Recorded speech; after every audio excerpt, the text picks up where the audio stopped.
Hype. That's right, definitely hype, because we're back with Virtus.pro versus J178. That's right, the upper bracket. From this, we can discern. That's right, discern. Sophisticated words. Who will be in the grand final, which takes place on the 30th. But we're getting ahead of ourselves because we need a victor before we know that. We need to dive into the drafts and dive into the teams. We've seen a little showing of both teams. And I guess the question on most people's minds right now is, can J178 beat VP? Yeah, of course. Like these teams, of course, like when you look at all the 4 teams in this tournament, you'd say that VP probably stand out. But you already know from the previous performances, right? Spirit were the ones that qualified to the major. VP were the ones that qualified to the minor. But then 178 obviously took VP's place and had a pretty decent showing. So VP have been kind of like laying low for a little bit, you know? So of course they could be equally matched. See, but VP are looking very good. There we go. You have to come back because this is the thing. We can give these diplomatic answers. In fairness, like anything is possible. But VP, undoubtedly the favourites here. And yeah, we've watched all, we've seen all. This is the 3rd series, right? That's a better way of wording it. We've seen 3 series today, and in terms of like playing as a team, playing the map, and just kind of understanding their strengths, I think VP have by far looked the best. And you would assume VP carrying the name that they would have that level of kind of teamwork. So I'm expecting this game to be, it'll be close in laning stage. I'm expecting maybe 178 to maybe have a little pull ahead a little bit, but I would assume that VP would then naturally pull back the game as long as their draft isn't some like lack of high ground, lack of win condition type draft. But I would assume they wouldn't put themselves into that position. No, you'd hope they'd learn from the previous games. And I think the thing that I'm looking at here is, like you say, you expect J178 to maybe pull a bit ahead on the lanes. So far in the draft, it feels a little bit even in that one side has a lifestealer, so you're like, okay, whatever. But it has a Chen, right? We know Chen is going to be that early aggression. The other side, this was one of the interesting things, though, I was seeing with the more I looked at it. Like, there's a few buffs to him, but also the nature of the jungle and how he fluidly moves back and forth between it is Batrider for VP. This is definitely a hero that can farm up a storm. Sure, but then they picked it on the 2nd pick, and there was a response of a lifestealer. So in terms of laning phase, if the Batrider is laning into the lifestealer just won't care. He's able to, he'll freely farm. He will never feel too pressured by the Batrider unless he wastes rage. But in terms of the game, of course, the Batrider then can lock down the lifestealer with the lasso.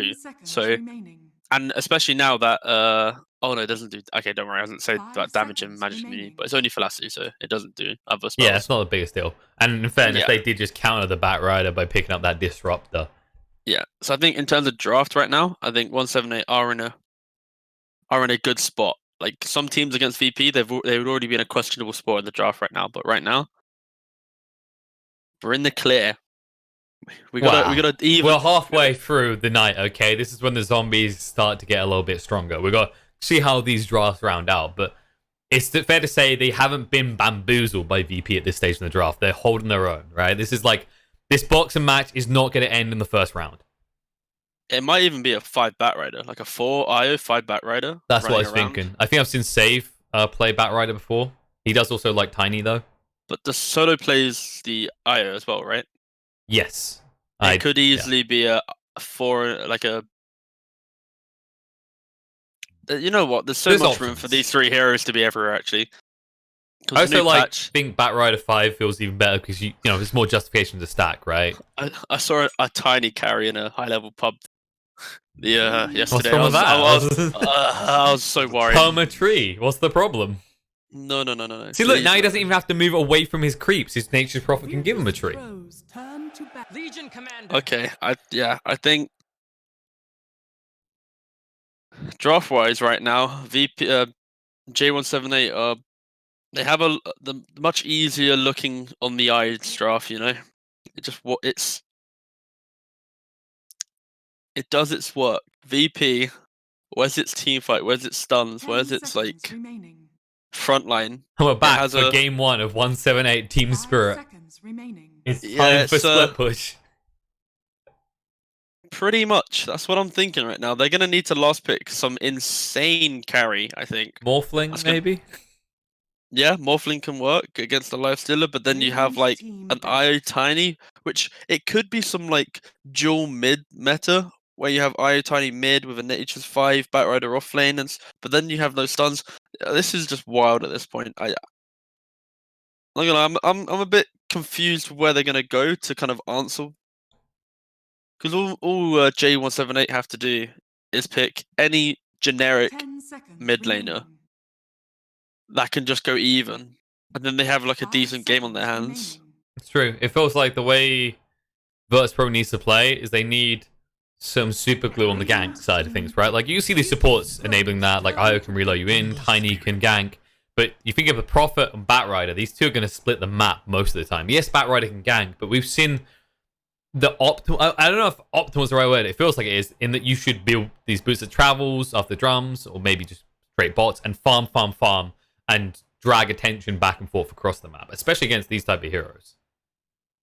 Yeah, for sure. I just have a very big fear for VP, which is Ember Spirit naturally does well against low lockdown heroes that are somewhat squishy when he jumps them. If he goes for Phase Drum, Maelstrom, BKB, and he gets onto the IO, he will be dead. He gets onto Nature's, he's dead. But depending on item build and position, he might die, right? Like, this Ember Spirit really completes the draft. Also, Lifestealer can just jump into the Ember and get onto the backline. Like, there's no outside of IO, there's no saves, right, in this draft. The carry pick should not, most likely won't have a save as well, right? So they can easily always bomb onto the IO with no real or true punishment. You should also think about the new Infest elements as well. Like, Ember with that extra speed means that even a Blink hero might not have time to move away from the Remnant. It sounds like something small, but you think about Blink Dagger as this get you in or get you out scenario item, and Ember, usually the weakness is how quickly he can work against him, because, you know, if you try and Remnant jump someone, it takes 2 seconds maybe from long range. It is a carry, Tiny. Alright. Okay. I kind of half called it. Yeah, you had flashbacks to your games. Little did you know that was Epileptic Kid on his alternate account. Now, okay, no, I can see this working a little bit better now. So you have the IO Tiny.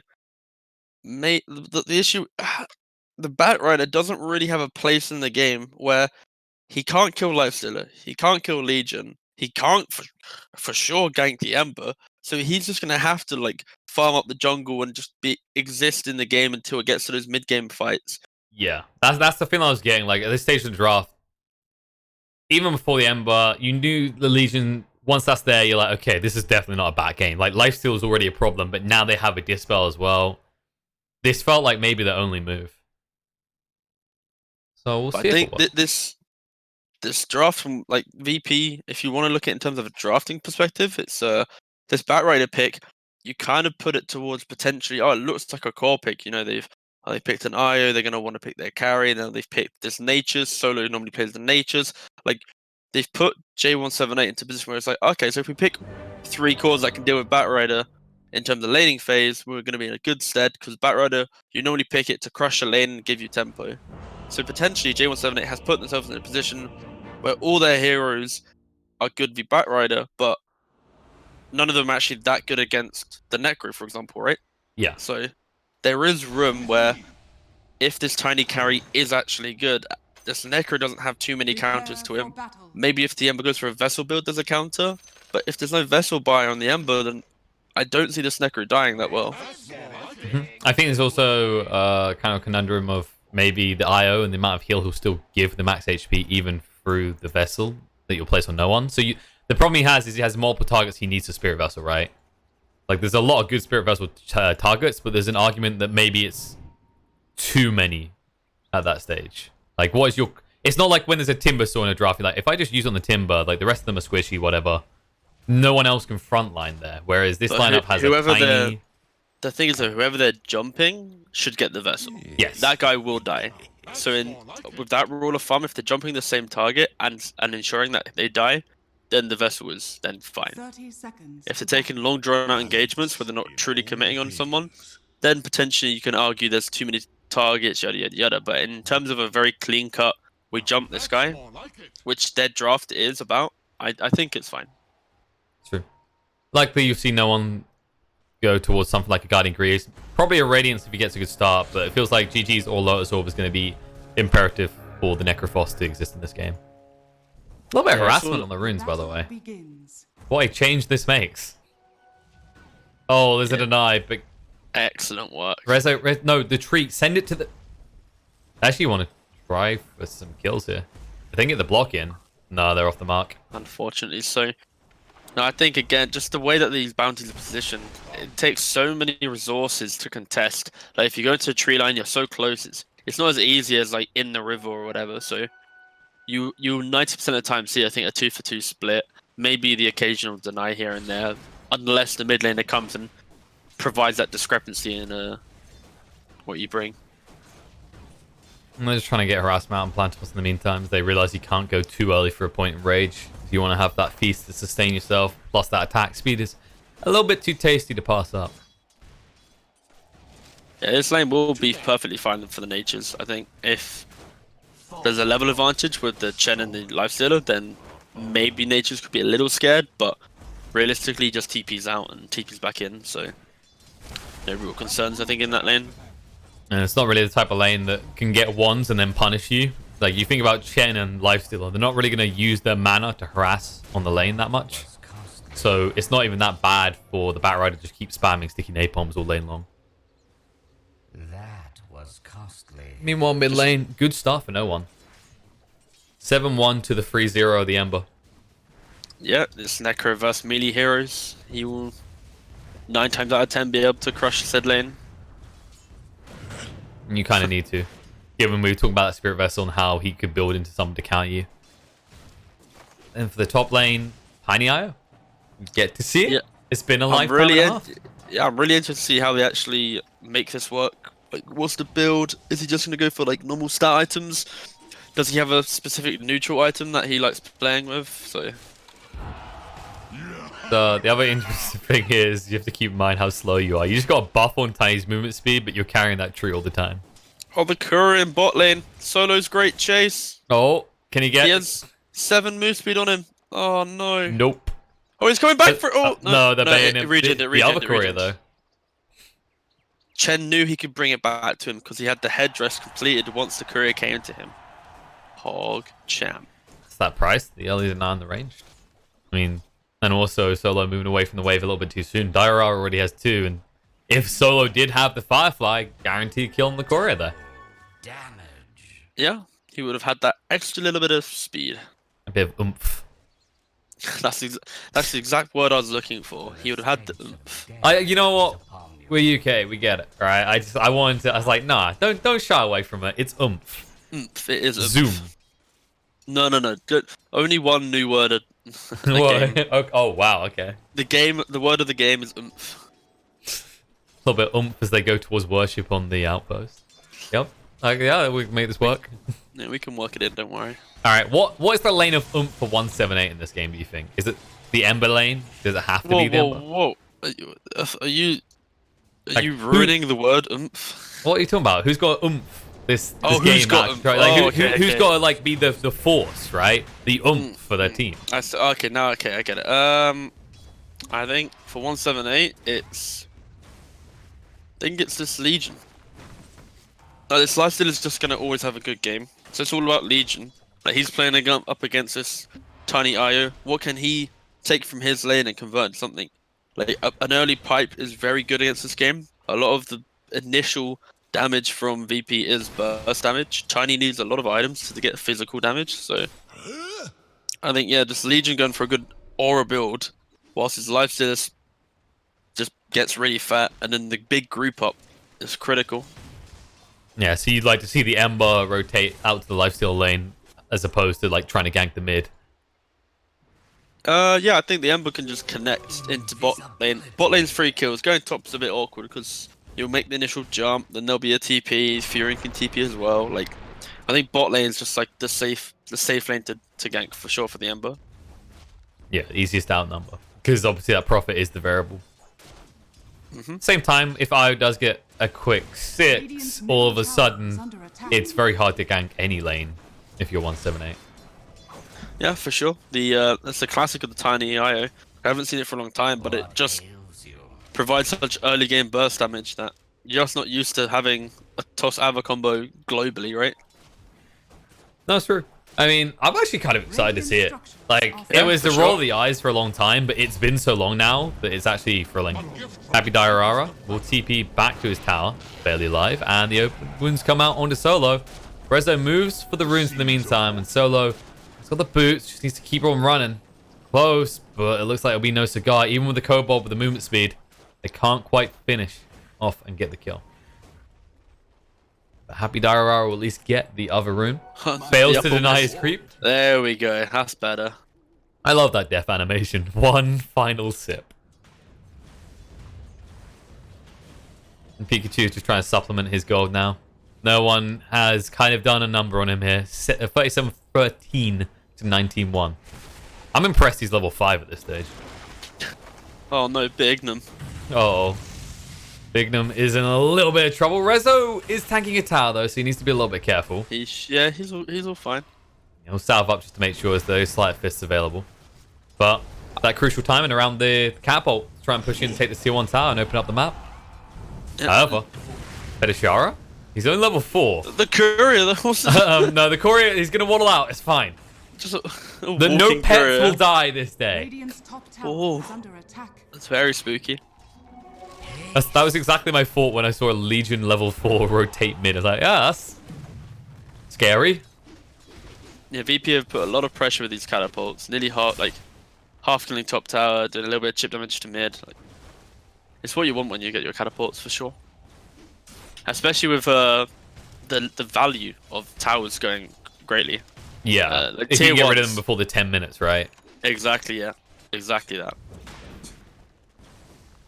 They're not able to burst down the top tower, but they have taken over 1,000 HP off it. So one good creep push with a Rezo rotation, and you could easily see them take down that tower and secure the outpost indefinitely. For sure. Especially when you got the natures. Just works. Magic a global presence. Big stack here as well. Potentially the story of the patch. I mean, it usually ends up being the story of most patches. Rezo glimpse back. That was an adorable attempt at TP, but it will not work.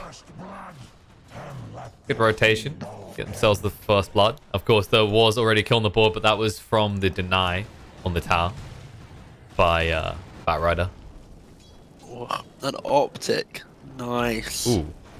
Not really the best item, but I mean, it's not bad once you have 6. It's your mini. It's probably an okay Batrider item.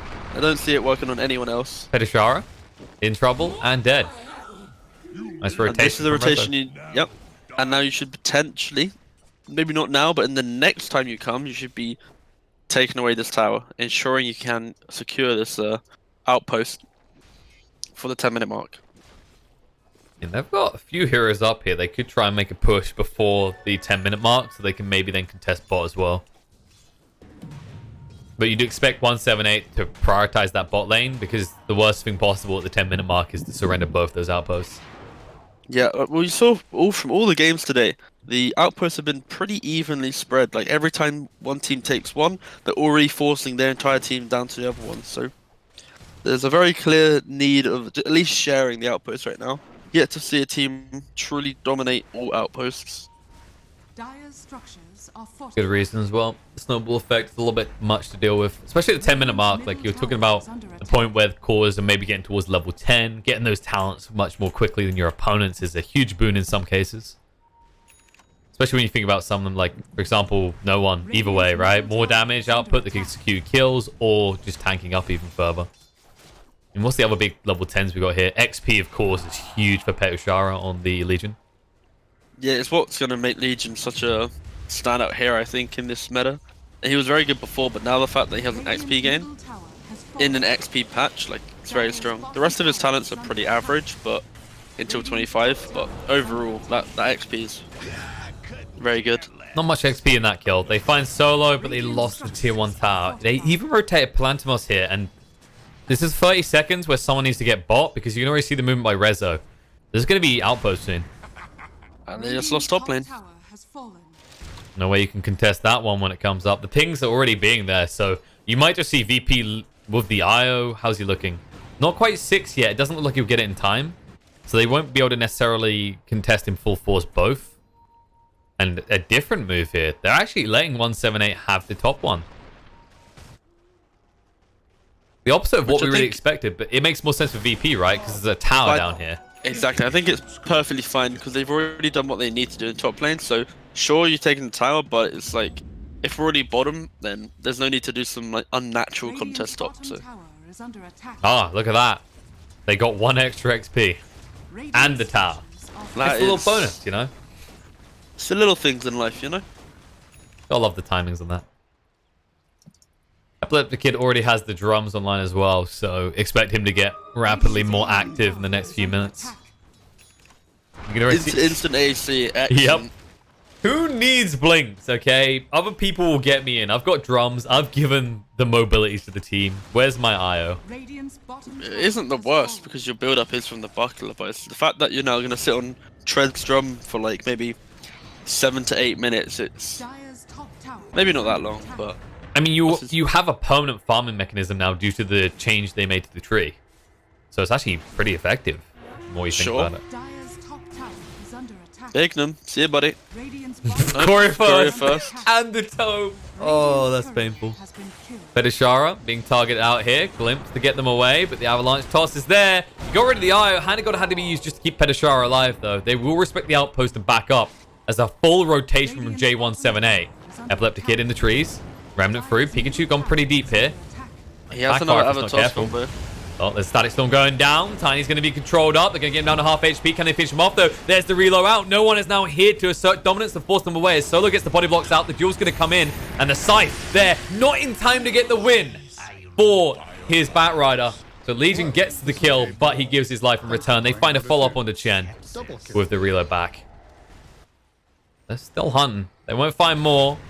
All in all, not bad from both teams. One, ensuring that the Legion is on the side for longer, but that Legion also did get his duel win.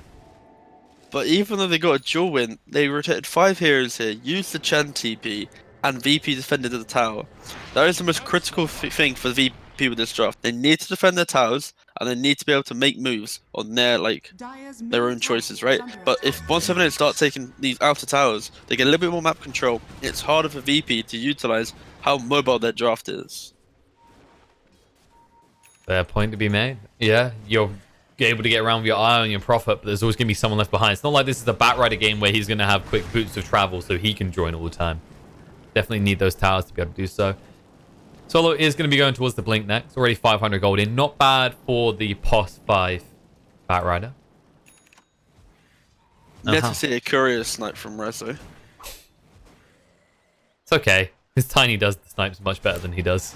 That's true. There is currently one snipe. I would like to see like a graph or table of like curious snipes I hope in they the add it. client now, just because it's such an integral part of the patch.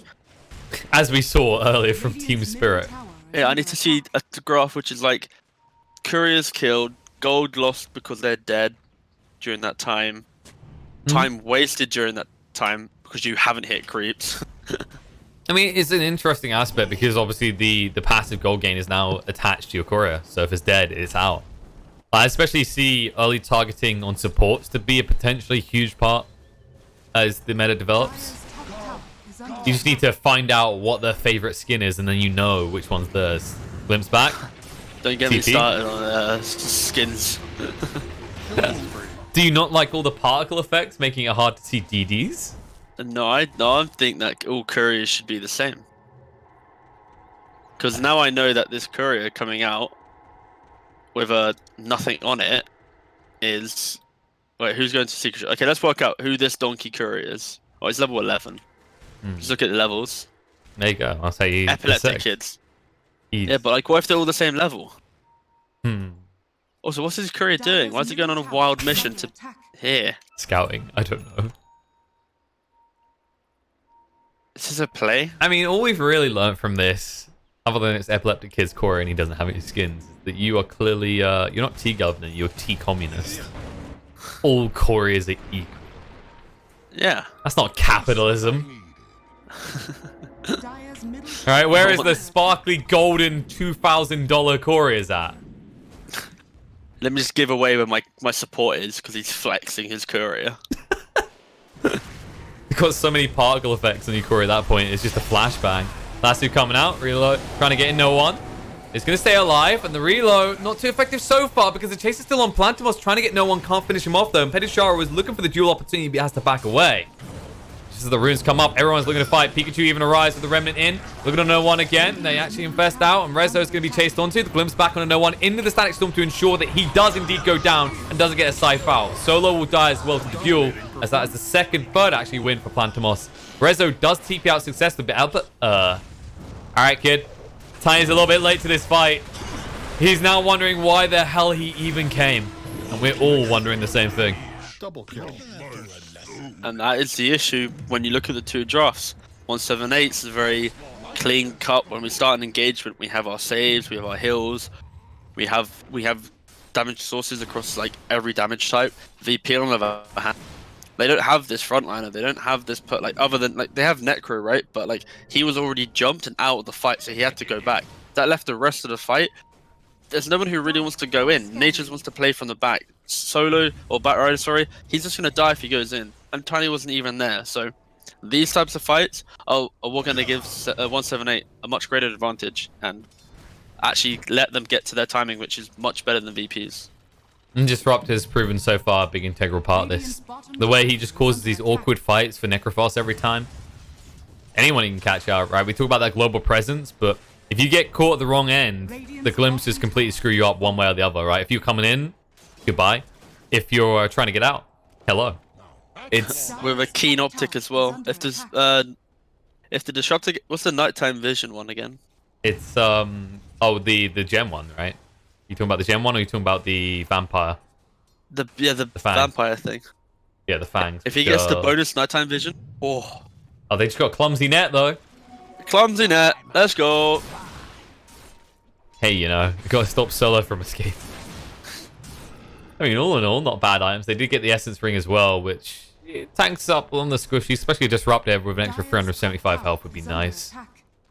I'm enjoying the new builds from Lifestealers where they go for a oh, the Maelstrom, yeah. I've been seeing that a lot. Plantimos turn around to fight. They reload in. The duel's going to come out. The IO is quite tanky, and tanky enough. He might get the duel. No! They heal him up just in time, so Petishara doesn't give it away, but they can't kill off Save, who will reload out. Petishara will run to the right, and VP will chase to the left. Apodiarara has been seen. The Avalanche toss on the spot. He is dead. No chance to get out. And there will be a TP out successfully by Petishara. Only one kill, but that was 178's move to make. They are both teams do have like this incredible heal. So Chen, and then the other team has Necro IO. So if you want to make a jump, you need to make sure that you fully commit with all your heroes to ensure they kill. So then you can turn it into something else. When you kind of only half attempt to kill someone, you can see that these heals come out, and you get punished. You feel that 178 is a bit more vulnerable as the game goes on in that aspect because their big heal bombs are in one source, right? With the mech and the Hand of God. Whereas for VP, you've got the IO and the Necrophos. Yeah, I just think that 178 has already answered the IO Necrophos from the fact that they got a vessel. And eventually, when this Lifestealer does get his items, they're going to always be able to jump one of these heroes and kill him. They just need one stun or one silence to get rid of the Ghost Shroud, and then they'll be good to go. Keep in mind, it's very likely that Lifestealer goes for a Basher after this Mjolnir is completed, at which stage you have additional lockdown. Yeah, you would assume so. He would go Basher, but you know, a new patch, you might find a new wild item. I mean, that's why I'm thinking of it is going to be Basher because that attack speed's so glorious. Plus Mjolnir on top of that, we haven't even seen him in his final form yet. Whoa. But this, the Tiny gets an Aquila drop. Oh, that dropped a while ago, but it's a good one to drop. It's true. More agility, so he can club trees with the assistance of his IO and have all the mana in between. What's to hate? Good to see Aquila back. Sad you can't build multiples unless you steal your opponents, though. Maybe have Dire's top tower is under what's it called? What neutral items dropped on death. Oof. Why are we a battle royale now? And then after 40 minutes, the ring starts coming in. Welcome to Dota 2, the looter shooter. What? There could be like gas pockets on the map that like are basically like radiance from the map, so that force you to certain areas. Why not? Why not just make it a circle that starts to get smaller, right? Of safety. But then you're ripping off a battle royale too far, you know. But like, so you were trying to be subtle, and I'm just like, yep, let's go ahead. PUBG's got better player numbers right now than Dota. Let's do it. A glimpse on Batrider. Oh no, what will he do? That's predictable. You know what Petra's going to do? The predictable thing as well. Get himself a duel win. Even though 178 are up on kills, VP are taking the net worth lead because 178 are using all their heroes for these pickoffs. All of them. Every time. Yeah. Meanwhile, VP are just farming the map. So I think that there's this argument that Solo is like he's feeding his 5 deaths in. Like, this draw counters Batrider so well that the fact they are using 5 heroes is a bigger impact than you usually see out of 5s, if we're being honest here. This is like one of the most strategic methods of feeding you can do. Yeah, it's up there for sure.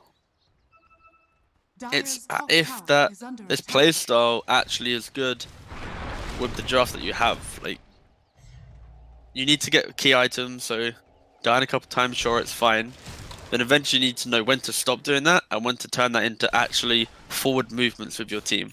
So for example, when your Necro gets a Lotus Orb, or your Native Prophet has a BKB, or any other damage item, these are your timings that you need to go together, and you need to stop this very cutesy play. And hopefully by then, Solo won't have to be the casualty of war every time. Yeah, there's a timing coming up right now for VP where they've got 2 Lotus tabbed in. Ayu's trying to buy one. Necro's trying to buy one. Tiny's got a BKB on his way, probably. They're all like 2.5k gold each away from their next big item. So around about the 25-minute mark, that next outpost could be a very big deciding point for VP, and if they can actually be able to take this win. Going to be very powerful for them as well with the power spikes. It's not just the BKBs and Lotuses. You've got to keep in mind, like, Rezo and Epileptic Kid's BKB timing is going to be more or less in sync. So, two 10-second BKBs. That's...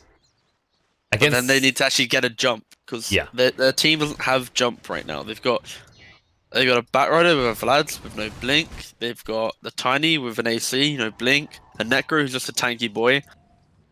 So, like, their team fight right now could just be the Natures TPing in, forcing a fight on him, BKBing, and then when they try to kill the Natures, that's kind of like their pseudo-initiation. One of the big problems is they have ways of dealing with the Sprout Tree, so it's not like you can use them to trap your opponents in, and you can't even use it to defend yourself, as Pikachu breaks the trees, gets himself some more Spirit Vessel charges, and a kill to boot.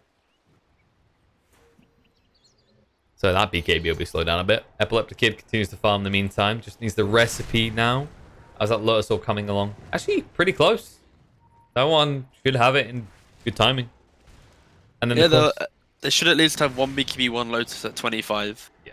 At least. The question is, can they roast at that stage? Is what I'm thinking here, right? Because 178, they've got a Disruptor, but other than that, it's not like they've got a Sand King or a Shaker or this ultra screw you over in the pit type hero. But they do have this Legion. And when you're running a lineup which is entirely focused around the physical damage of a Tiny, a Blink Blade Mail Legion, potentially in, like, when he gets those items, he's currently still going for a pipe. If he can get those items and just duel the Tiny every fight, without the IO obviously tethering to him, it could be disastrous for VP. That is the variable though. And Pikachu in the bot lane, remnant it out, because he was into the Necro. Yeah, he went over the Tiny.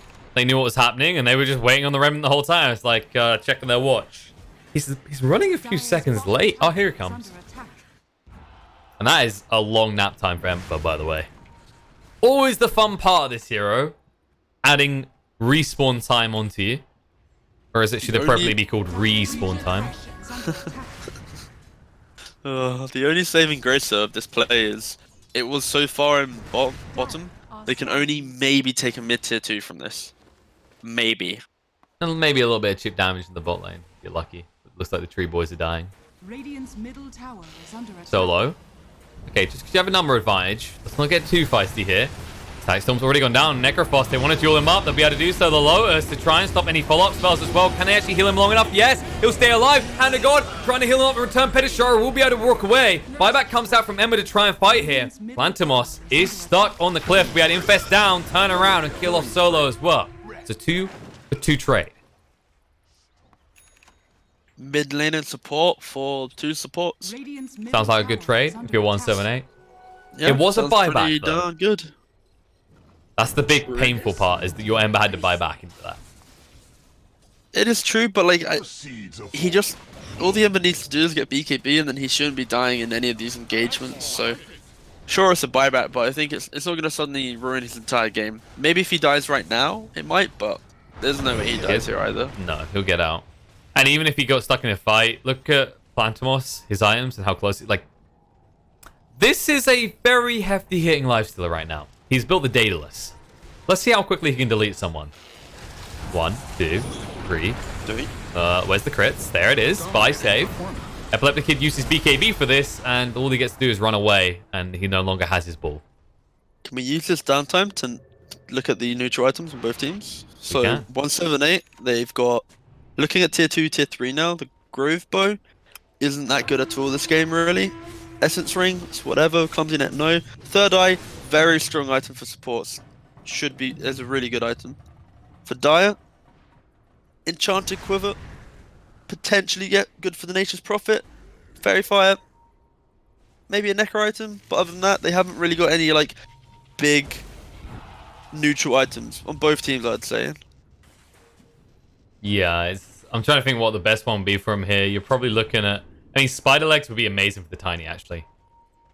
Probably one of the best things you could have got there. I think the best way of looking at neutral items is looking at like how they can use what they've been given, rather than looking at what they could get, right? I guess because it's so RNG. Yeah, you're adapting as soon as you get it, which is a little bit awkward because it keeps you on your toes, but it's like it's still that kind of, you're going to be weighing towards your items you're building anyway, right? It's not like I'm going to pick up this item and immediately go, my whole build has changed. And you look and you go, but I'm 3 items in. Maybe not. I think like for tier 3 alone, I think this Third Eye is probably is the best period that you can get. VP just got the one I was talking about. Spider Legs for Epileptic Kid. Actually give it across the Eye. Understandable. Definitely a hero that can benefit from that freedom of movement. Lasso, Legion, Scythe, and goodbye. 90 seconds without the Legion Commander. Does have buyback. They might try and force it here. This is still a Tiny at the end of the day. And he is going. Time to knock on the door of the base. And now this is where Tiny Eye gets scary. The classic has returned. And this time he doesn't run out of tree. Glimpse. They'll actually move back in time to keep the tether, though. He says, okay, if you're that insistent on me taking your buildings, I will remain. Plantimos looking to fight up against this. Lowest to protect Tiny, still holding that BKB, refusing to give it up. And they force him away because the rage now on cooldown. The buyback comes out from Legion. He's getting the melee racks one way or another, no matter what you do afterwards. They'll look to back away. Solo gets fueled up, though. Avalanche coming out. Storm is down. Toss is there with the BKB trying to get through him. Yes, they get the duel win. And immediately afterwards, Solo goes down. But that is a dieback on your Legion, and that is a big problem for 178. Because now, VP can do whatever they want. Back away. Is this the moment to go back in, or is this the moment you maybe look towards Roche? Because it is a Tiny with crits and an AC.